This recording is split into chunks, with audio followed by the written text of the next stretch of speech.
யாக்கோபு எழுதின நிருபம் 1 அதிகாரம் 4 வசனத்தை வாசிக்க விரும்புகிறேன். James chapter 1 and verse 4. நீங்கள் ஒன்றிலும் குறைவுள்ளவராயிராமல் பூரணராயும் நிறைவுள்ளவராயும் இருக்கும்படி பொறுமையானது பூரண கிரியையை செய்ய கடவது. ஆமென். இன்றைக்கு உங்களோடு கூட பேச உள்ள ஒரு தலைப்பு, குறைவுள்ள வாழ்க்கை நிறைவுள்ள வாழ்க்கையாக கர்த்தர் மாற்றுகிறார். God changes a life of lack into a life of fullness. குறைவுள்ள வாழ்க்கையை நிறைவுள்ள வாழ்க்கையாக கர்த்தர் மாற்றுகிறார். எத்தனை பேர் விசுவாசிக்கிறீர்கள்? ஆமென். யாக்கோபு தன்னுடைய நிருபத்திலே இந்த 4 வசனத்தை எழுதும்போது அவர் சொல்லுகிறார், நீங்கள் ஒன்றிலும் குறை உள்ளவர்களாயிராமல், not lacking even one thing, ஒன்றிலும் குறை உள்ளவர்களாயிராமல் எப்படி கர்த்தர் மாற்றுகிறாரா? பூரணராயும் பர்ஃபெக்ட் நிறைவுள்ளவர்களாயும் கம்ப்ளீட் இருக்கும்படி பொறுமையானது பூரண கிரியையை செய்ய கடவது. கர்த்தருடைய நாமத்துக்கு ஸ்தோத்திரம். அநேக காரியங்களை கர்த்தர் நமக்கு ஆசீர்வாதமாக அவர் தருகிறார். அந்த ஆசீர்வாதத்தை கர்த்தர் நமக்கு அருளும் பொழுது அதற்கு சில நிபந்தனைகள் உண்டு. ஆண்டவர் இந்த காரியங்களை செய்யும் பொழுது நாம் செய்ய வேண்டிய சில காரியங்கள் எப்பொழுதும் காணப்படுகின்றன. ஏனென்றால் ஒரு ஆசீர்வாதத்தை கர்த்தர் நமக்கு தரும் பொழுது it is not complete without us. ஒரு ஆசீர்வாதத்தையோ ஒரு காரியத்தையோ நிறைவு பெற வேண்டும் என்றால் ஆண்டவர் நம் மூலமாக தான் செய்கிறார். கர்த்தர் அதை ஆரம்பிக்கும் பொழுது அதை பெற்றுக்கொண்டு நாம் அவருக்கு உதவி செய்து அதை முடிக்கிறோம். இந்த 4 வசனத்திலே ஒரு முக்கியமான ஒரு காரியத்தை யாக்கோபு எழுதுகிறார். நீங்கள் நிறைவுள்ளவர்களாக இருக்கும்படி, if you want to be complete, patience should have its complete work. பொறுமையானது பூரண கிரியையை செய்ய கடவது. ஆமென். Praise the Lord. இந்த பொறுமையுள்ள வாழ்க்கை நமக்கு நிறைவுள்ள வாழ்க்கையை நமக்கு தரும். A life of patience, long suffering always takes away the lack and gives us a perfect and complete life. நான் இதை உங்கள் இருதயத்திலே பதியும்படியாக என்னுடைய முகவரியிலே நான் விரும்புகிறேன். நமக்கு நிறைவுள்ள வாழ்க்கை வேண்டுமென்றால், ஒன்றிலும் நாம் குறைவுபடாமல் இருக்க வேண்டுமென்றால், நமக்குள்ளாக ஒரு காரியம் பூரண கிரியையாக செய்ய வேண்டும். அதற்கு பெயர்தான் பொறுமை. Patience, if that quality has its perfect work in us, அதனுடைய பூரண கிரியையை நமக்குள்ளாக அது செய்யும் பொழுது, நாம் விட்டு கொடுக்கும் பொழுது, ஆண்டவர் நம்முடைய வாழ்க்கையிலே ஒன்றிலும் குறைவுள்ளவர்களாய் இராமல் நம்முடைய வாழ்க்கை எப்படியாக மாறுமா? பூரணமாயும் நிறைவுள்ளவர்களாயும் கர்த்தர் நம்முடைய வாழ்க்கையை மாற்றுவார். அப்போ நம்முடைய வாழ்க்கையிலே நிறைவுள்ள வாழ்க்கையை பெறுவதற்கு நமக்கு இருக்கும் ஒரு பெரிய ரகசியம் பொறுமை. கலேஷியன்ஸ் சாப்டர் 5:22-23, கலாத்தியர் 5 அதிகாரம் 22-23 வாசித்தீங்கன்னா, ஆவியின் கனி என்று 9 காரியங்களை பவுல் எழுதியிருக்கிறார். The fruit of the spirit. அந்த 9 கனி, அதில் ஒன்றுதான் லாங் சஃபரிங். 2 எழுதியிருக்கிறார், பேஷன்ஸ் அண்ட் லாங் சஃபரிங். ஏறக்குறைய 2மே ஒன்றுதான். பரிசுத்த ஆவியானவர் உங்களுடைய வாழ்க்கையிலே என்னுடைய வாழ்க்கையிலே அவர் வரும்பொழுது அவர் நமக்கு ஒரு கனியை கொடுக்கிறார். அதற்கு பேருதான் பொறுமை. பரிசுத்த ஆவியானவர் ஒருடைய வாழ்க்கையில் வரும்போது 3 காரியங்கள் நடக்கிறது. When the Holy Spirit engulfs and takes over your life, he becomes 3 things to us. Number 1, he becomes a gift in your life. நம்முடைய வாழ்க்கையிலே அவர் ஒரு ஈவாக வருகிறார். அந்த ஈவு நம்மை ரட்சிக்கப்பட வைக்கிறது. பரிசுத்த ஆவியானவர் இருதயத்திலே கிரியை செய்யும்போது நாம் ரட்சிக்கப்படுகிறோம். அந்த பரிசுத்த ஆவியானவர் நம்முடைய வாழ்க்கையிலே when he becomes a gift, number 2, he gives gifts to you. நமக்கு வரங்களை அவர் தருகிறார். அவர் வரமாக நமக்குள்ளாக வருகிறார், கிஃப்டாக வருகிறார். and he gives you gifts. 9 வரங்களையும் விசுவாசிகளுக்கு தருகிறார்.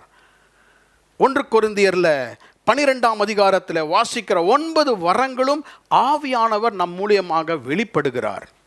3வது ஒரு காரியத்தை அவர் செய்கிறார். He not only is a gift, he not only gives us gifts, but he gives us graces. கிருபைகளையும் நமக்கு தருகிறார். அந்த கிருபைகள் தான் கலாத்தியர் 5ஆம் அதிகாரம் 22-23. ஒரு பக்கம் the gifts of the spirit, இன்னொரு பக்கம் the fruit of the spirit. ஒரு பக்கம் ஆவியின் வரங்கள், இன்னொரு பக்கம் ஆவியின் கனி. கர்த்தருடைய நாமத்துக்கு ஸ்தோத்திரம். அநேகர் நாம் ஆவிக்குரிய வரங்களை நாடுவோம். நான் பிரசங்கிக்க வேண்டும், நான் தீர்க்க தரிசனத்தை உரைக்க வேண்டும், எல்லாம் நடக்கும் பரிசுத்த ஆவியானவர் நம்முடைய வாழ்க்கையில் இருக்கும் பொழுது. ஆனால் இந்த வரங்களை தூக்கி பிடித்து இந்த வரங்களை பயனுள்ளதாக மாற்றுவது ஆவியினுடைய கனிகள் தான். It is the grace and the fruit of the Spirit that will hold your gifts up and make you useful. ஆவியின் கனிகள் நம்முடைய வாழ்க்கையில இல்லாவிட்டால் நாம் வரங்களை பயன்படுத்தினாலும் மற்றவர்களுக்கு அது பயனுள்ளதாக மாறாது. One is usefulness in Christian life, another one is the character of Christian life. ஒன்று வரங்கள் ஒரு மனிதனை பயனுள்ளதாக மாற்றும். ஆனால் பயனுள்ள மனிதர்கள், ஆண்டவரால் பயன்படுத்துகிற மனிதர்களுக்கு எல்லாருக்கும் கிருபைகள் இருப்பதில்லை, ஆவியின் கனி இருப்பதில்லை. நமக்கு பரலோகத்திற்கு நம்மை கொண்டு போவது வரங்கள் அல்ல, கனிதான். இந்த நாள் காலையிலே இந்த பரிசுத்த ஆவியானவர் நம்ம கொடுக்கும் இந்த கனி ஆகிய பொறுமையை குறித்து இன்றைக்கு நாம் தியானிக்க போகிறோம். இந்த லாங் சஃபரிங், இந்த நீடிய பொறுமை நம்முடைய வாழ்க்கையிலே அதனுடைய கிரியையை செய்யும் பொழுது யாக்கோபு சொல்வது போல நம்முடைய வாழ்க்கை எப்படி மாறும்? நிறைவுள்ள வாழ்க்கையாக மாறும். என்னுடைய வாழ்க்கையில குறைகள் இருக்கிறது. யாராவது ஒருவர் நம்மை பார்த்து கேட்கும் பொழுது, do you have any lack in your life? ஏதாவது குறை இருக்கிறதா? ஆம் என்று சொல்வோமே. ஆனால் ஆண்டவர் அந்த குறைவை நிறைவாக மாற்றுவார். எப்பொழுது என்றால் பொறுமை நம்முடைய வாழ்க்கையிலே அதனுடைய பூரண கிரியையை செய்ய வேண்டும். Patience should have its perfect work in the life of a believer. அதைதான் யாக்கோபு இன்றைக்கு வாசித்த வேத பகுதியிலே சொல்லுகிறார். யாக்கோபின் நிருபம் 5ஆம் அதிகாரம் 7 முதல் 11 வசனங்கள். எத்தனை முறை அந்த வார்த்தை வருகிறது பாருங்கள்.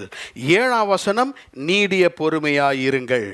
அதே 7ஆம் வசனத்தில் நீடிய பொறுமையோடு, 8ஆம் வசனம் நீடிய பொறுமையோடு இருந்து, 10ஆம் வசனம் நீடிய பொறுமைக்கும், 11ஆம் வசனம் பொறுமையை குறித்து. Again and again James the apostle is talking about patience, long suffering in his life.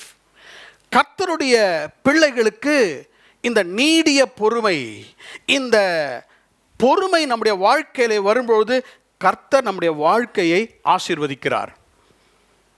நான் கொஞ்சம் கொஞ்சமாக உங்களுக்கு புரியும்படியாக நான் சொல்ல விரும்புகிறேன். இந்த பொறுமை வந்தால் நம்முடைய வாழ்க்கையில் என்ன அறிகுறிகள் இருக்கும்? நான் மெயின் மெசேஜுக்கு இன்னும் போகவில்லை. ஒரு 3 சிந்தனைகளை உங்களுக்கு தருகிறேன். How will you know that you have long suffering? நமக்கு பொறுமை வந்துவிட்டது என்று நான் அறிந்து கொள்வது? வசனத்திலிருந்து நான் சொல்ல விரும்புகிறேன். யாக்கோபு 1:4 வாசித்தோம். James 1:4. when you have patience, your life will start moving forward. பொறுமை, நீடிய பொறுமை ஒருத்தருடைய வாழ்க்கையில் வரும்பொழுது, the first thing that you can see is he will go forward in his life. He will start moving. குறையெல்லாம் நிறைவாக மாற ஆரம்பிக்கும். ஒரு வாழ்க்கையில் இது குறைவாக இருந்தே இன்னைக்கு அவங்ககிட்ட குறை இல்லை, நிறைவுள்ளவர்களாக மாறிவிட்டார்கள். It starts moving you. ரெண்டாவது பாருங்க, இந்த பொறுமை நம்முடைய வாழ்க்கையில் வந்தால் என்ன நடக்கும் என்றால், it will make you mellow. It will not only move, it will make you mellow. மிகவும் அமைதியாக மாறிவிடுவோம். We become soft, we become very what you call gentle. நாம் மிகவும் அமைதியாக பொறுமையாக மாறிவிடுவோம். மூன்றாவதாக, இந்த பொறுமை நம்முடைய வாழ்க்கையில் வரும் பொழுது we become mature. நாம் தேர்ச்சி அடைந்து விடுவோம். சிறு பிள்ளைகளைப் போல நாம் இராமல் நாம் தேர்ச்சி அடைய இது உதவுகிறது. It makes you move, it makes you mellow and it will mature you. அதைதான் யாக்கோபு 1:4 அவர் சொல்லுகிறார். கர்த்தருடைய நாமத்துக்கு ஸ்தோத்திரம். So what is the definition of long suffering? இந்த நீடிய பொறுமையினுடைய அர்த்தம் தான் என்ன? It is responding with grace and not with grief, regardless of circumstances. சூழ்நிலைகள் எப்படிப்பட்டதாக இருந்தாலும் அந்த சூழ்நிலைக்கு நான் மன கஷ்டத்தோட கூட சந்திக்காமல் கிருபையோடு சந்திப்பதுதான் பொறுமை. மறுபடியுமாக சொல்லுகிறேன், சூழ்நிலைகள் எவ்வளமாக இருந்தாலும், நல்ல சூழ்நிலைகள், மோசமான சூழ்நிலைகள் எப்படி இருந்தாலும் அந்த சூழ்நிலைக்கு ஏற்றவாறு நான் மனக்கசப்போடு மன அலைச்சலோடு சந்திக்காமல் கிருபையோடு ஏற்றுக்கொள்வதுதான் பொறுமை. ஆமென். Accepting anything difficult situation from God without giving God a deadline to remove it. ஆண்டவரிடத்திலிருந்து ஒரு சூழ்நிலையை பெற்றுக்கொள்ளும் பொழுது அதை அப்படியே கிருபையோடு கூட ஏற்றுக்கொண்டு இந்த நாளிலே இதை நீர் அகற்ற வேண்டும் என்று சொல்லாமல் இருப்பது. You don't give any deadline to God to remove anything. Accepting the situation that it is from God. இதற்கு பெயர் தான் பொறுமை. இதை நாம் இன்றைக்கு கொஞ்சம் ஆழமாக சிந்திக்க போகிறோம். ஆமேன். இப்போ இன்னைக்கு நீங்கள் எப்படி பொறுமையை ப்ராக்டிஸ் பண்ண போகிறீங்க தெரியுங்களா? பொறுமையாக என்ன கேட்க போகிறீங்க? நம்ம சபையில் எல்லாருக்கும் நீடிய பொறுமை இருக்கிறது. யாக்கோபு 5 இந்த 7 முதல் 11 வசனங்களை இந்த வாரத்திலே நான் அதிகமாக வாசித்தேன். ஏனென்றால் எனக்கும் பொறுமை, நீடிய பொறுமை தேவை, உங்களுக்கும் நீடிய பொறுமை தேவை. காரணம், நம்முடைய வாழ்க்கை இந்த பூ உலகத்திலே நிறைவுள்ள வாழ்க்கையாக நாம் வாழ வேண்டும். We cannot waste God's life that He has given to us. இந்த உலகத்திற்காக நம்முடைய வாழ்க்கையை நஷ்டப்படுத்த முடியாது, நிறைவுள்ளவர்களாக வாழ வேண்டும். அப்படி என்றால் எனக்கு எப்படி பொறுமை நான் அனுபவிக்க முடியும்? How can I get this patience in my life? எப்படி பொறுமையை நான் கற்றுக்கொள்ள முடியும்? எந்த யூனிவர்சிட்டியில் கற்றுக்கொள்ள முடியும்? நியூயார்க்கில் ஒரு யூனிவர்சிட்டி இருக்குது, அங்கே போனால் பொறுமையை கற்றுக்கலாம். நிச்சயமாக முடியாது. ஆஸ்திரேலியாவுக்கு போய் கற்றுக்கலாமா? முடியாது. எங்கே கற்றுக்க முடியும்னா யூனிவர்சிட்டி ஆஃப் காட் தான். ஆண்டவருக்கு ஒரு பல்கலைக்கழகம் உண்டு. இன்றைக்கு அதை குறித்து தான் நான் சுருக்கமாக பேச விரும்புகிறேன். Where can I learn this patience that makes my life complete? என் வாழ்க்கையை நிறைவுள்ளதாக மாற்றும் இந்த நீடிய பொறுமை எங்கிருந்து கிடைக்கும்? 3 சிந்தனைகளை உங்களுக்கு நான் தர விரும்புகிறேன். 3 thoughts from verse 7 to verse 11 of James chapter 5. அந்த வசனங்களை மட்டும் இன்றைக்கு நாம் தியானிக்க போகிறோம். Let me tell that in English before I go into Tamil. Let me tell those 3 thoughts where we can learn patience. Number 1, we can learn patience when we face demanding problems. Number 2, we can learn patience when we deal with difficult people. Number 3, we can learn patience when we consider the definite purpose in our life. 3 important things that James talks about: demanding problems, difficult people, and definite purpose. தமிழில் உங்களுக்கு சொல்லுகிறேன், சவாலான பிரச்சனைகளை சந்திக்கும் பொழுது பொறுமையை நாம் கற்றுக்கொள்கிறோம். கடினமான மனிதர்களை கையாளும் பொழுது பொறுமையை கற்றுக்கொள்கிறோம்.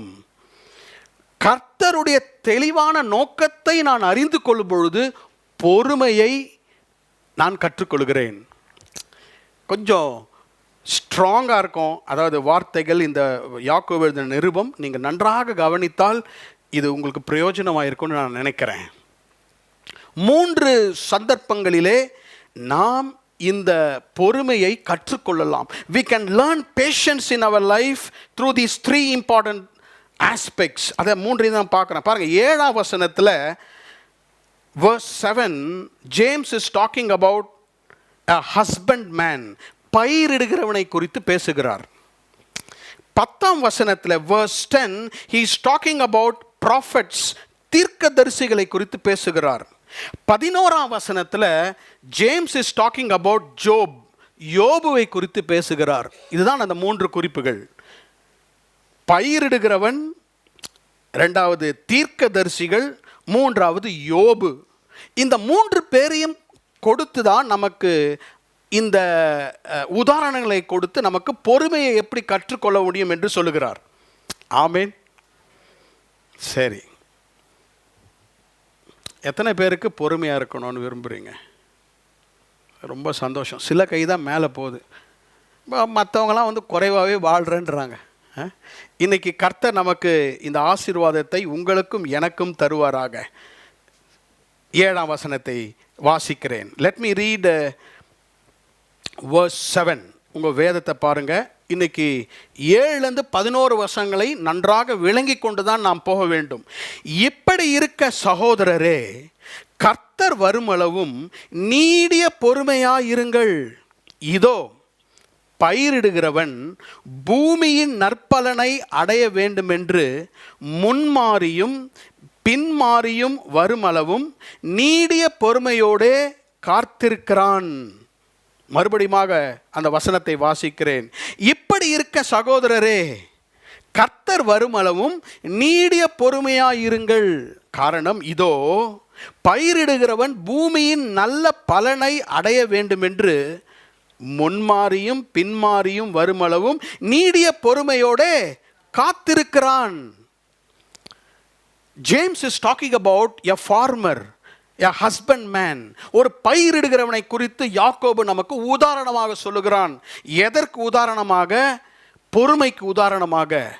எதற்கு பொறுமை வேண்டும்? எப்படி பொறுமையை நாம் கற்றுக்கொள்ள வேண்டும்? when we have demanding problems, சவாலான பிரச்சனைகள். இந்த பிரச்சனை இல்லை, நம்மை சவாலிடும் பிரச்சனைகள். problems that give you a challenge.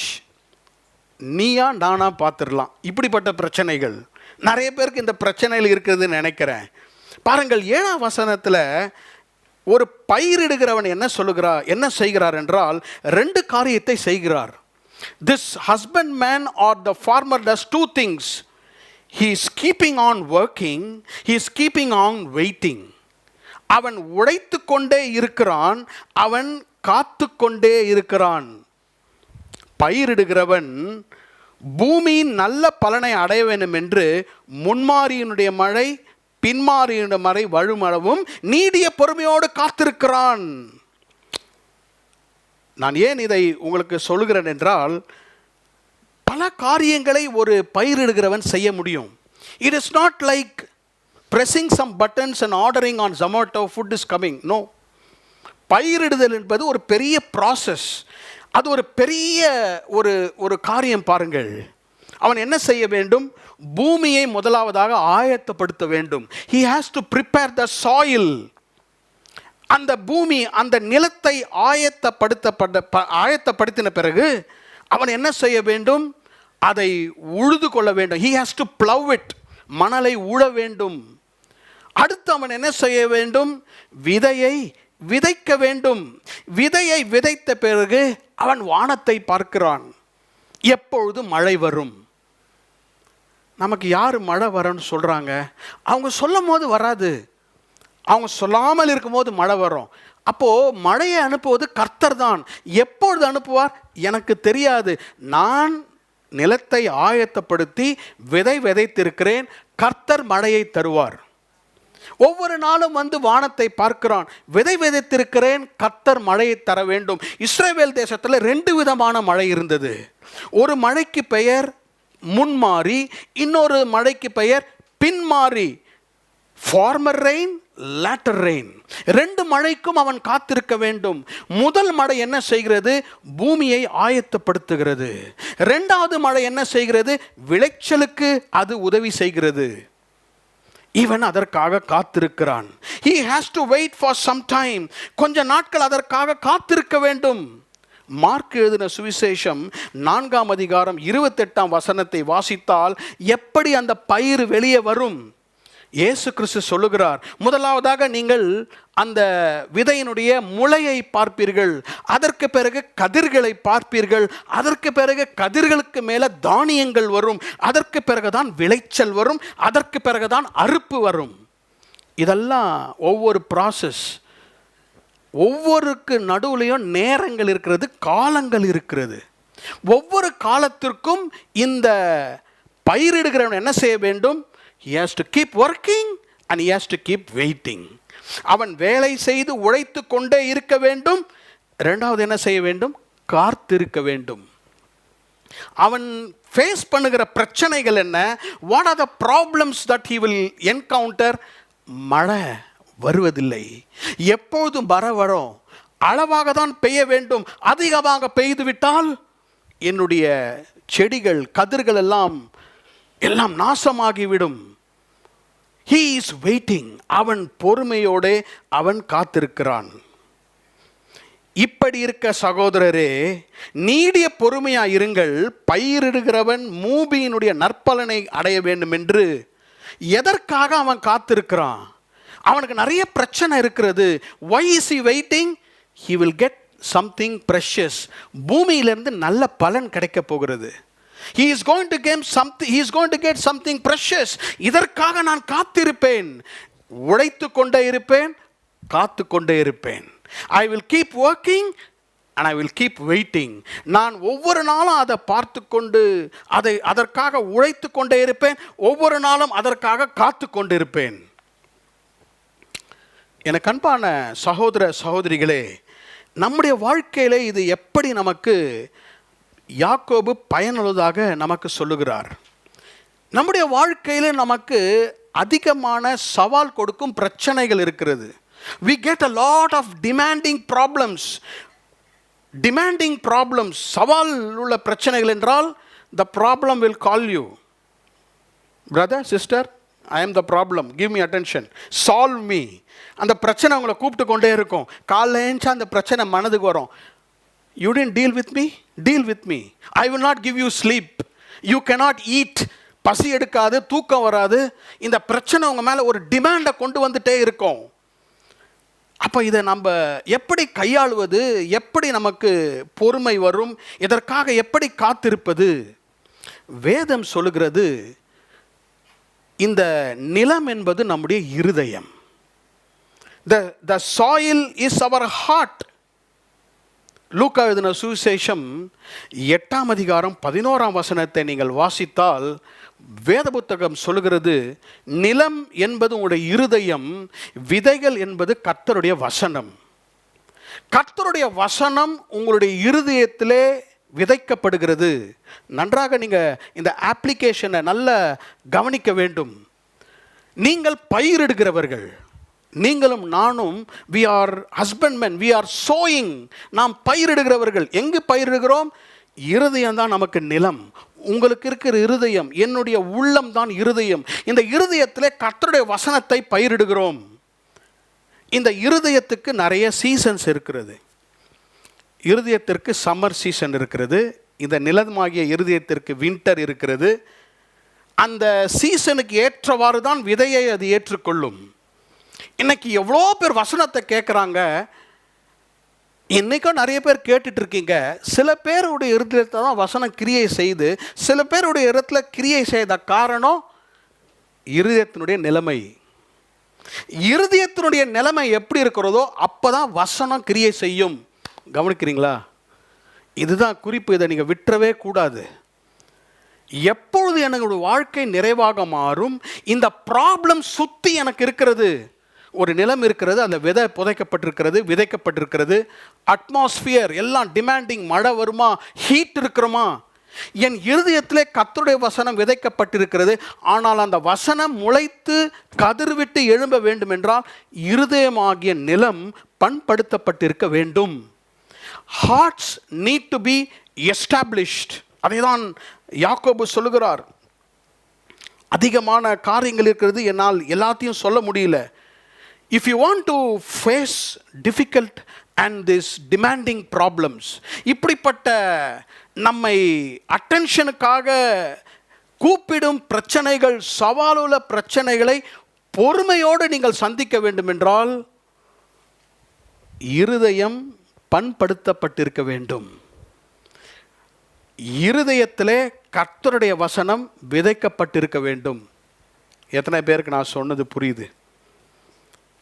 வசனம் இருதயத்தில் விதைக்கப்பட அந்த வசனம் இருதயத்தமாகிய நிலத்திலே முளைவிட்டு கிளம்பி வளர வளர நீங்கள் நிறைவுள்ளவர்களாக மாறுவீர்கள். காரணம், அதிகமான பொறுமை வந்துவிடும். இன்னைக்கு நிறைய பேருடைய வாழ்க்கையில் பைபிள் படிப்பாங்க, பிரசங்கம் கேட்பாங்க, எல்லாமே செய்வாங்க, பொறுமை இல்லை. காரணம், வசனம் இருதயத்திலே அது நன்றாக பதிக்கப்படவில்லை, இருதயம் இன்னும் ஸ்திரப்படுத்தவில்லை. Heart has to be established. எனக்கு அன்பான சபையோரே, சகோதர சகோதரிகளே, இருதயம் மிக மிக முக்கியமானது. ஒரு பயிரிடுகிறவன் கர்த்தரை போல வசனத்தை நம்ம இருதயத்தில் கொடுக்கும்போது இந்த வசனம் நம்முடைய இருதயமாகி நிலத்திற்குள்ளாக அது செல்ல நீங்கள் அதுக்கு வழி கொடுக்க வேண்டும். ஆமென். இருதயம் நன்றாக பண்படுத்தப்பட்டிருக்க வேண்டும். The heart should not be hard. கடுமையாக ஸ்டோனி ஹார்ட்டாக இருக்கக்கூடாது. இந்த இருதயம் முட்களால் குத்தப்படக்கூடாது. முள்ளுள்ள இடத்திலே விதைகள் முளைக்காது. முள்ளுனா என்ன? கவலைகள், எப்போதுமே புலம்புறது. வசனம் அங்கு கிரியை செய்யாது. எனக்கு அன்பான சகோதர சகோதரியே, இன்றைக்கு வசனம் உங்களோட வாழ்க்கையிலே தொடர்ந்து கிரியை செய்ய வேண்டும் என்றால் இன்றைக்கும் இந்த வசனம் இருதயமாகிய நிலத்திற்குள்ளாக செல்ல வேண்டும். இந்த இருதயத்தை காத்துக்கொள்ள வேண்டும். இந்த இருதயம் பண்படுத்தியிருந்தால் வசனம் நம் வாழ்க்கையிலே கிரியை செய்யும். இதற்கு என்ன? பொறுமை மிக அவசியம். We need to have this patience. அதற்காக தான் அவர் சொல்லுகிறார். 8ஆம் வசனத்தை வாசிக்கிறேன், verse 8. இப்போ நான் சொன்னது 8 verse 8ல இருக்கிறது. நீங்களும் நீடிய பொறுமையோடு இருந்து உங்கள் இருதயங்களை ஸ்திரப்படுத்துங்கள். இருதயம் எப்படி இருக்க வேண்டுமா? ஸ்திரப்படுத்துதல் என்ன? எஸ்டாப்ளிஷ்னா என்ன அர்த்தம்? What is establishment? ஸ்திரப்படுத்துறதுனா என்ன அர்த்தம்? கான்ஸ்டன்ட்லி, தொடர்ச்சியாக, ஸ்டெடியாக இருக்கிறது. ஒரு நாள் வசனத்தை கேட்டுட்டு நல்லா ஜெபம் பண்ணுவாங்க, இன்னொரு நாள் நல்லா தூங்குவாங்க, ஒரு நாள் சர்ச்சுக்கு வருவாங்க, 3 வாரம் வரமாட்டாங்க. இது ஸ்திரப்படுத்துகிற இருதயம் அல்ல. ஆமேன். என்ன பாஸ்டர் ரொம்ப ஸ்ட்ராங்காக இருக்கு, ரொம்ப கஷ்டமாக இருக்கு கேட்குறது. ரொம்ப ரொம்ப முக்கியமான வசனம். நீடிய பொறுமையாக இருங்கள். Be long suffering, B patient. அப்போ என்ன ஆகும்னா, இந்த டிமாண்டிங் ப்ராப்ளம்ஸ் இருக்குது பாருங்கள், இதை நன்றாக உங்களால் கையாள முடியும். இன்றைக்கு அநேகருடைய வாழ்க்கையிலே நான் பார்க்கிற காரியம் என்னவென்றால், பிரச்சனை வரும்பொழுது அவங்களால அதை ஹேண்டில் பண்ண தெரியல. நிறைய பெற்றோருக்கு பிள்ளைகளை ஹேண்டில் பண்ண தெரியல. பிள்ளைகள் பின்வாங்கிறதுக்கு காரணம் பெற்றோர்கள் அவங்களால ஹேண்டில் பண்ண முடியல. They don't have capacity. அப்போ என்ன பண்ணணும் பாஸ்டர்? என்ன டிகிரி எதாவது வாங்கணுமா பேரண்டிங்கில்? இல்லை, இருதயம் ஸ்திரப்படணும். Your heart should be established. இந்த இருதயம் நல்லா கர்த்தருக்குள்ளாக ஸ்திரப்படும் பொழுது எந்த டிமாண்டிங் ப்ராப்ளம்ஸையும் நீங்கள் பொறுமையோடு கையாள முடியும். ஏதாவது ஒன்று வீட்டில் உங்களை ட்ரிகர் பண்ணிகிட்டே இருக்கிறது, கோபப்படுத்தி கொண்டே இருக்கிறது, காரணம் இருதயம் இன்னும் ஸ்திரப்படலை. ஏதாவது ஒரு காரியம் உங்களை கோபப்படுத்துதா, இருதயம் ஸ்திரப்படுத்தலை. ஏன் நான் சொல்கிறேன் என்றால், அந்த காரியம் நீங்கள் மரிக்கும் அளவு உங்களை கோபப்படுத்தி கொண்டே தான் இருக்கும். நம்ம என்ன செய்கிறோம், அதை மாற்றணும்னு நினைக்கிறோம், ஆனால் அது அப்படியே தான் இருக்கிறது. நம்ம தான் மாறணும். நம்ம இருதயம் ஸ்திரப்பட வேண்டும். There will be 101 demanding problems, but James says, be patient. You keep working and keep waiting. நீ வேலை செய்து கொண்டிரு. Because for everything there is a process. ஆமென். இவன் வீட்டை விட்டு வெளியே போடான், இந்த கெட்ட குமாரன். அவங்க அப்பா தலைக்கீழே நெடுந்தாலும் அடுத்த நாள் வரமாட்டான். அவன் வர டைம் தான் வருவான். நான் சொல்கிறது புரியுதுங்களா? சில பிரச்சனைகள் பாருங்க, அது முடியும் போது தான் அது முடியும். அந்த தகப்பனுடைய இருதயம் ஸ்திரப்பட்டிருந்தது. அந்த தகப்பனுடைய இருதயம் விசுவாசத்திலும் பொறுமையிலும் ஸ்திரப்பட்டிருந்தது. இந்த முதல் குறிப்பிலே, இந்த காலையிலே கர்த்தர் என்னோடும் உங்களோடும் பேசுகிற காரியம் என்னவென்றால், when demanding problems come, be established in your heart. இருதயம் ஸ்திரப்பட வேண்டும், வசனத்தால் ஸ்திரப்பட வேண்டும், பொறுமையோடு இருக்க வேண்டும். ஆமென். இரண்டாவது காரியம் பார்க்கலாம். 5ஆம் அதிகாரம், James chapter 5. I'm going to read verse 10. 10ஆம் வசனத்தை வாசிக்கிறேன். என் சகோதரரே, கர்த்தருடைய நாமத்தினாலே பேசின தீர்க்கதரிசிகளை துன்பப்படுத்தலுக்கும் நீடிய பொறுமைக்கும் திருஷ்டாந்தமாக வைத்து கொள்ளுங்கள். மறுபடியும் வாசிக்கிறேன். என் சகோதரரே, கர்த்தருடைய நாமத்திலே பேசின தீர்க்கதரிசிகள், நிறைய ப்ராஃபட்ஸ் இயேசுவின் நாமத்திலே அவங்க வார்த்தைகளை கூறினார்கள். அவங்க அந்த தீர்க்க தரிசனத்தை பேசின போது எதுக்குள்ளாக போனாங்க? துன்பப்படுத்தலுக்கு போனார்கள். They went into tribulation. துன்பப்படுத்தலுக்கும் நீடிய பொறுமைக்கும் திருஷ்டாந்தமாக வைத்துக் கொள்ளுங்கள். Difficult people, not only demanding problems. உங்களுக்கு நான் உதாரணத்தை கொண்டு உங்களுக்கு விளக்க விரும்புகிறேன். யாக்கோபு இங்கு தீர்க்கதரிசிகளை உதாரணமாக தருகிறார். நமக்கு முன்பாக வேதத்தில் காணப்படுகிற தீர்க்கதரிசிகள், அநேக தீர்க்கதரிசிகள் இருந்தார்கள். இந்த தீர்க்கதரிசிகள் என்ன செய்தார்கள்? ஆண்டவருடைய நாமத்தை சொன்னார்கள். உதாரணமாக 1 ராஜாக்கள் 17ஆம் அதிகாரத்தை நீங்க வாசியுங்கள். 1 Kings chapter 17 1, 2 and 3 and 4, 4 வசனங்கள். எலியா தீர்க்கதரிசி ஆகாப் ராஜாவிடம் சென்று சொன்னார், இனிமேல் அடுத்த 3 வருடங்களுக்கு மழை இருக்காது. There will be no rain. There will be the country will go into drought. வறட்சிக்குள்ளாக தான் செல்லும். ஆண்டவர் சொன்னதை அப்படியே சொன்னார். ஆண்டவர் அந்த தீர்க்கதரிசிக்கு என்ன சொன்னாரோ அதை சொன்னார். நன்றாக கவனியுங்கள். இதற்கு பிறகுதான் he dealt with difficult people. நீங்கள் 18ஆம் அதிகாரத்தில் வாசிக்கும் பொழுது எலியா வரும்போது ஆகாப் ராஜா சொல்லுகிறார், இஸ்ரவேலை கலங்கப்படுத்துகிறவன் நீ. You are the one who always troubles Israel. இவர் எங்க கலங்கப்படுத்தினார்?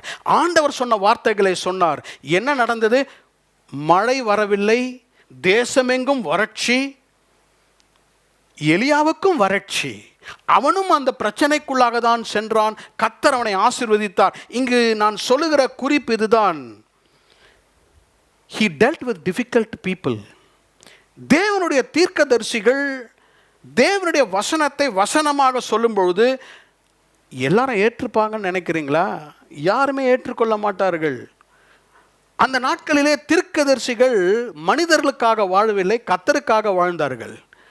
மனுஷனுக்காக வாழணும்னா மனுஷனுக்கு ஏற்றவாறு பேசுவாங்க. they are not man pleasers, they were God pleasers.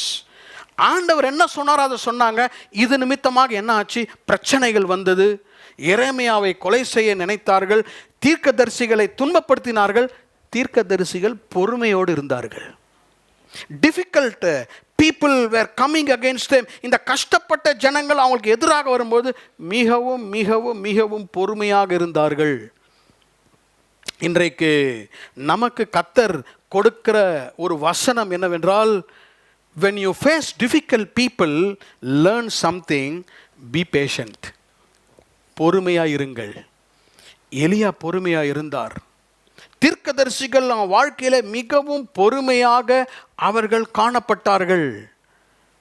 இன்றைக்கு கர்த்தர் நமக்கு இந்த நீடிய பொறுமையை பரிசுத்த ஆவியானவர் மூலமாக நமக்கு தருவாராக. எனக்கு அன்பான சகோதர சகோதரிகளே, மிக மிக முக்கியமான சத்தியத்தை யாக்கோபு சொல்லுகிறார். என்ன சொல்லுகிறார் தெரியுமா?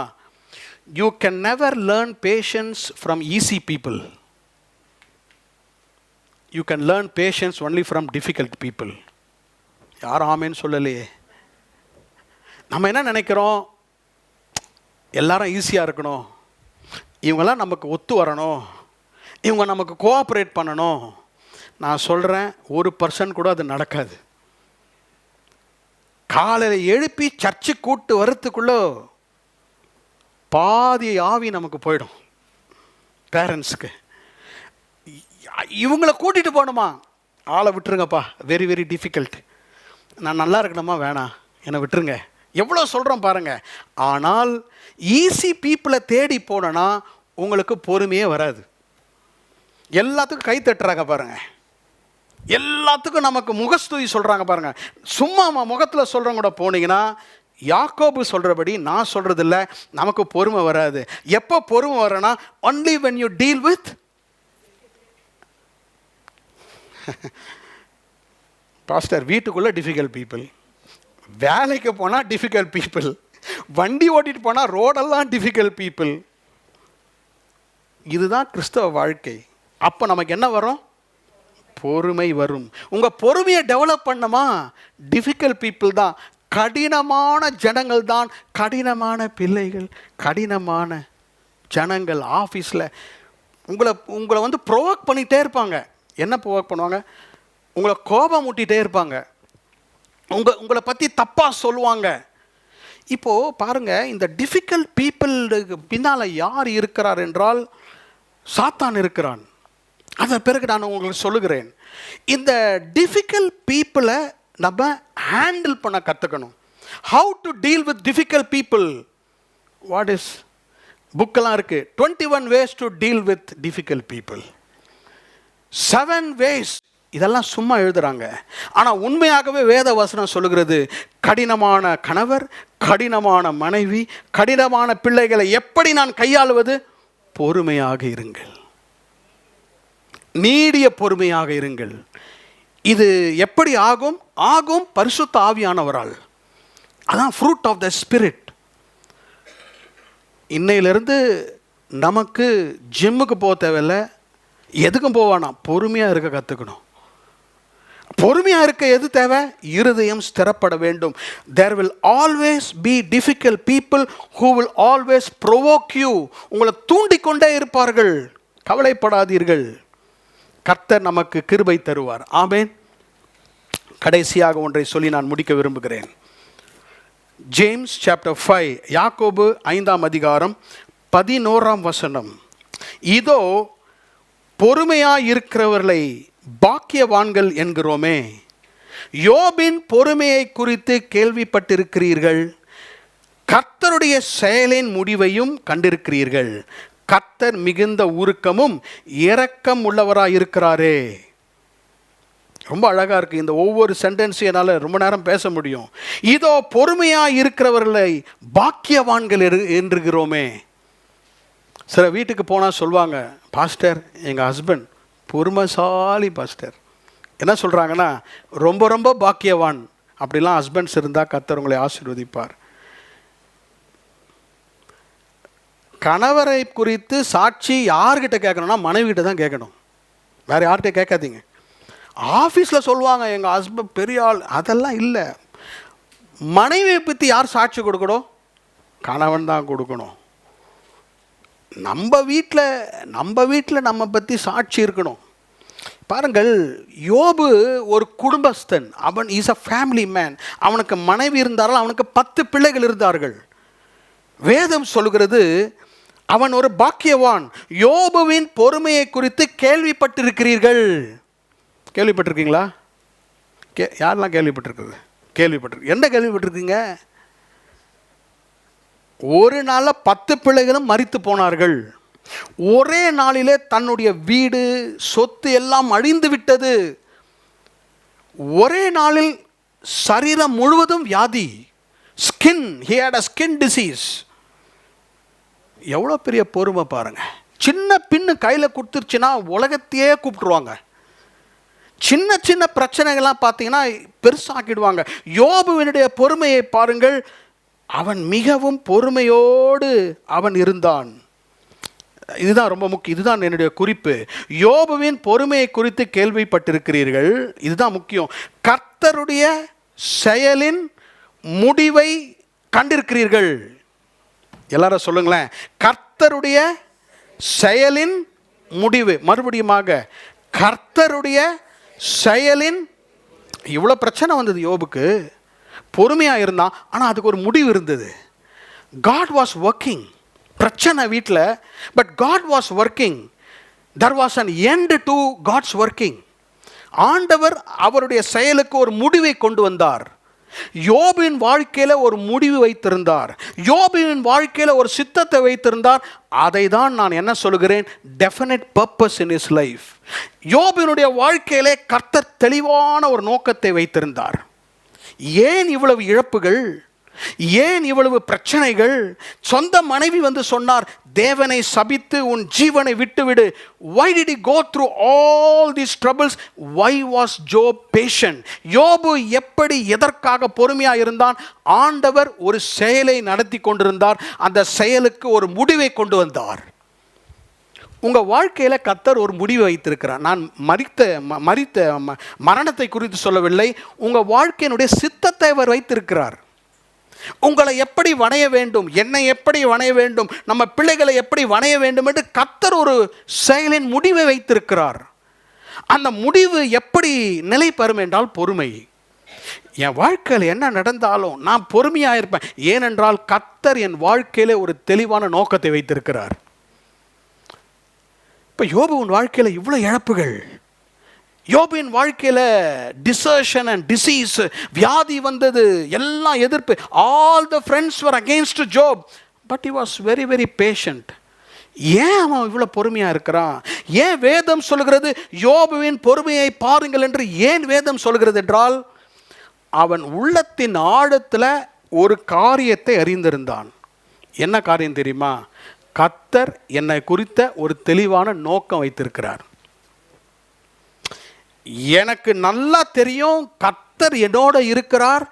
எனக்கு எந்த இழப்பு வந்தாலும் எது நடந்தாலும் நான் பயப்பட மாட்டேன். ஏனென்றால் ஆண்டவர் தான் இதற்கு முடிவை கொடுப்பார். நான் புலம்ப மாட்டேன், நான் கம்ப்ளைண்ட் பண்ண மாட்டேன். எது நடந்தாலும் என்ன, கர்த்தர் இருக்கிறார், என் மீட்பர் உயிரோடு இருக்கிறார். பொறுமையாக இருப்பது. ஏன் பொறுமையாக இருக்கிறார்கள் என்றால், கர்த்தர் இருக்கிறார். நான் எதுக்கு அவசரப்படணும்? I will not make the process fast. இப்போது நம்ம மிக்சிலலாம் வந்து என்ன இருக்கும், விப்பர் இருக்கும், அப்புறம் 1 2 3 இருக்கும். கர்த்தர் வந்து மெதுவாக தான் ஓட்டுவார். நம்ம ஸ்பீடாக வைப்போம். நமக்கு எல்லாமே ஸ்பீடாக முடியணும் இல்லையா? Everything we want it very fast. இன்றைக்கி விதை போட்டால் நாளைக்கே வரணும், இப்போ வேணாம் எனக்கு. ஆண்டவர் நமக்கு சொல்லுகிறார், பொறுமையோடு இருங்கள். யோபுவினுடைய முடிவின் செயலை நீங்கள் என்ன பண்ணணும், சிந்தித்து பாருங்கள். God had a purpose in Job's life. பாருங்கள், அந்த வசனத்தை கடைசியாக நான் உங்களுக்கு வாசிக்கிறேன். யோபுவின் புத்தகம் 42ஆம் அதிகாரம், ஜோப் சாப்டர் 42, முதல் 4 வசனத்தை வாசிக்கிற பாருங்க. உங்கள் வேதத்தை நீங்கள் திருப்பலாம். ஜோப் சாப்டர் 42 1 2 3 4 5 அது வாசிக்கிறேன். இதுதான் யோபு கடைசியாக பேசினது. அப்போது யோபு கர்த்தருக்கு பிரதியுத்தரமாக, தேவரீர் சகலத்தையும் செய்ய வல்லவர், நீர் செய்ய நினைத்தது தடைப்படாது என்பதை அறிந்திருக்கிறேன். அறிவில்லாமல் ஆலோசனையை மறைக்கிற இவன் யார்? ஆகையால் நான் எனக்கு தெரியாததையும் என் புத்திக்கு எட்டாததையும் நான் அறியாததையும் அலப்பினேன் என்றேன். நீர் எனக்கு செவி கொடும், அப்பொழுது நான் பேசுவேன். நான் உம்மை கேள்வி கேட்பேன், நீர் எனக்கு உத்தரவு சொல்லும். என் காதினால் உம்மை குறித்து கேள்விப்பட்டேன், இப்பொழுதோ என் கண்கள் உம்மை காண்கிறது. அருமையான வசனங்கள் பாருங்க. யோபு பாருங்க, அவ்வளோ நாட்கள் பொறுமையாக இருக்கிறான். பிரச்சனையின் மேல் பிரச்சனை, ஏதாவது செய்ய வேண்டும், ஆனால் பொறுமையாக இருக்கிறான். யோபு என்ன சொல்கிறான் பாருங்க, 3ஆம் வசனத்தில், என் புத்திக்கு எட்டாததையும் நான் அறியாததையும் அலப்பினேன். ஐ வாஸ் கன்ஃபியூசிங், என் மைண்டில் கன்ஃபியூஸ் பண்ணிக்கிட்டே இருந்தேன். எதை குறித்து கன்ஃபியூஸ் பண்ணிகிட்டே இருந்தேன்? எனக்கு அறியாதது, எனக்கு அதுதான் God's purpose. Whatever I could not reach, whatever I could not understand, I was ignorant, I was confused. கடைசியில் இதுதான் சொல்கிறான், இது வரைக்கும் கர்த்தரை பற்றி காதில் கேள்விப்பட்டேன், இப்போ என் கர்த்தரை நான் பார்க்கிறேன். நான் பொறுமையாக இருக்கும் போது என் கண்கள் கர்த்தரை காணும். எனக்கு அன்பான சகோதர சகோதரிகளே, யோபுவினுடைய வாழ்க்கையிலே சாத்தான் செய்த ஒரு பெரிய சதி பாருங்க. சாத்தானும் கர்த்தரும் பேசிக்கொண்டது யோபுக்கு தெரியாது, நமக்கு தான் தெரியும். இந்த பைபிள் வாசிக்கிறதுனால தெரியும். சாத்தான் போய் கர்த்தரிட சொன்னால், யோபுவை நீங்கள் அந்த வேலியை எடுத்து விடுங்கலாம் பேசுனதெல்லாம் யோபுக்கு தெரியாது, பரலோகத்தில் நடக்கிறது. அப்போ சாத்தான் என்ன சொல்லுகிறான் என்றால், யோபுவை கர்த்தருக்கு விரோதமாக ஏவி விடுகிறான். What he was doing is make Job impatient. யோபுவை பொறுமை இழக்க செய்ய வேண்டும், பொறுமையை இழக்க செய்ய வேண்டும். இங்கிலீஷில் சொல்லுவோம்ல, he is getting angry சொல்ல மாட்டான், he is losing his temper. It is not losing the temper, it is finding my temper. இல்லையா? கோவம் வரும்போது தான் எவ்வளோ கோவக்காரன் நமக்கு தெரியும். சில பேர் கோவக்காரன்றது ரொம்ப பெருமையாக இருப்பாங்க, அவங்ககிட்ட போகாதீங்க, ரொம்ப கோவப்படுவாங்க, அது நல்லதே அல்ல. இன்னைக்கு யோபுவை குறித்து பாருங்கள். கர்த்தர் என் வாழ்க்கையில் ஒரு நோக்கத்தை வச்சிருக்கிறார். நான் அவசரப்பட மாட்டேன், நான் குறை சொல்ல மாட்டேன், பொறுமையோடு இருப்பேன். I will be patient. Why? I have a purpose in my life. என் வாழ்க்கையில் ஒரு டெஃபினட் பர்பஸ், ஒரு தெளிவான ஒரு நோக்கத்தை கர்த்தர் வைத்திருக்கிறார். இதிலிருந்து நான் பொறுமையை கற்றுக்கொள்வேன். ஆமேன். இது வரைக்கும் அவங்களுக்கு எதுவுமே புரியலன்னு வச்சுங்க, இப்போ நான் சொல்கிறத மாத்திரம் புரிஞ்சுக்குங்க. 3 சந்தர்ப்பங்கள் இருந்து உங்கள் வாழ்க்கையில் பொறுமையை கற்றுக்கொள்ளலாம். 1, கஷ்டமான சவாலான பிரச்சனைகள். இப்போ நான் கேட்டேன்னா எல்லாரும் கை தூக்குவீங்க. பிரச்சனை இருக்கிறதா? பிரச்சனை இல்லை பாஸ்டர், என்னை சவாலிடும் பிரச்சனை, என்னை சவால் விடுது இந்த பிரச்சனை. அந்த சவாலிடும் பிரச்சனைகளில் நீங்கள் பொறுமையாக இருங்கள், உங்கள் இருதயம் ஸ்திரப்படும். 2வது, difficult people. Don't try to remove difficult people, they will always be there. கடினமான மனிதர்கள் நம்ம வாழ்க்கையில் இருப்பாங்க. எங்கே இருப்பாங்க? டெய்லி இங்கே ஆஃபீஸ் போகிறீங்களா, அங்கே இருப்பாங்க, வீட்டுக்குள்ளே இருப்பாங்க. பொறுமையாக இருங்கள், என்னவெல்லாம் நடக்கட்டும், பொறுமையாக இருங்கள். 3வது, என் வாழ்க்கையில் ஒரு நோக்கம் இருக்கிறது, இது எனக்கு ஃபெயில் ஆகிடுச்சா, கர்த்தருடைய நோக்கத்திலே நான் என்னை சமர்ப்பிப்பேன். இந்த காரியம் நடக்கலையா, I will submit myself to God's purpose. இது எனக்கு நடந்துருச்சா, God's purpose. Something is not happening, ஏதோ ஒரு காரியம் எனக்கு நடக்கவில்லை, I will wait on God's purpose because God has a definite purpose in my life. I will be patient. Amen. அவசரப்படுறதுனால என்ன நடக்குதுன்னா, பிரச்சனையை அதிகமாக்கி விடுவோம். தேசத்துக்கே பிரச்சனை கொண்டு வந்துருவாங்க, தெரியுமா உங்களுக்கு? ஆபிரகாமுக்கு இதை சொல்லி நான் முடிக்கிறேன். ஆபிரகாமுக்கு கர்த்தர் ஒரு வாக்குத்தத்தத்தை கொடுத்தார். உன் மனைவியாக சாராள் மூலியமாக ஒரு சந்ததியை கொடுப்பேன், பொறுமையாயிரு. நெக்ஸ்ட் டேவே கர்த்தர் குழந்தையை கொடுக்க முடியும், ஈசாக்கை கொடுக்க முடியும். ஆனால் கர்த்தர் ஆபிரகாமை 25 வருடங்கள் பொறுமையாக இருக்க சொன்னார். ஆனால் அவங்களுக்கு வந்து அவசரம். யாருக்கு? சாராளுக்கு அவசரம். கர்த்தர் எப்படி சொல்லலாம்? அவர் தானே சொன்னார். நேற்று பேசினாரா கர்த்தர் உங்ககிட்ட? இல்லை நேற்று என்னை வந்து பார்க்கல. ஆபிரகாம் சொல்கிறார். உங்களை என்ன இல்லை, நான் ஆபிரகாம் பற்றி சொல்கிறேன். டெய்லி சாராள் கேட்குறா, ஏன்னா குழந்தை கொடுப்பேன்னு சொன்னார், பிள்ளையை கொடுப்பேன்னு சொன்னார். அவர் எங்கே கொடுத்தாரு? 1 மாதம் ஆச்சு. திருப்பியும் கேட்குறாங்க. இவரை நம்புறதுல சரியில்லைங்க, நம்ம வேறு வழியை பார்க்கலாம். நம்ம வீட்டில் ஆகார் இருக்கிறாங்க. நமக்கு கர்த்தர் அப்படி தான் வாக்குத்தத்தத்தை நிறைவேற்றுவார். எனக்கு தெரியும் கர்த்தர் எப்படி வாக்குத்தத்தத்தை நிறைவேற்றுவார். இஸ்மவேல் ஒரு பெரிய எதிரியாகி விட்டான். ஆபிரகாமே வீட்டுக்குள்ளே பிரச்சனை தாகலமுள்ள, இந்த பக்கம் இஸ்மவேல், இந்த பக்கம் ஈசாக்கு, ஒருத்தரை வெளியே அனுப்பணும். அப்போது நம்ம பொறுமை இன்மையாக இருக்கும்போது அறியாமலே நம்ம தப்பு செஞ்சுருவோம். ஆமீன். இப்போ நான் பிரசங்கம் பண்ணுறேன் பாருங்கள், எனக்கே பொறுமை வேணும். உங்களுக்கு சொல்வது எனக்கும் சொல்கிறேன். இந்த உலகத்தில் நாம் எவ்வளவு பொறுமையாக இருக்கிறோமோ கர்த்தர் நமக்கு நிறைவுள்ள வாழ்க்கையை தருவார்.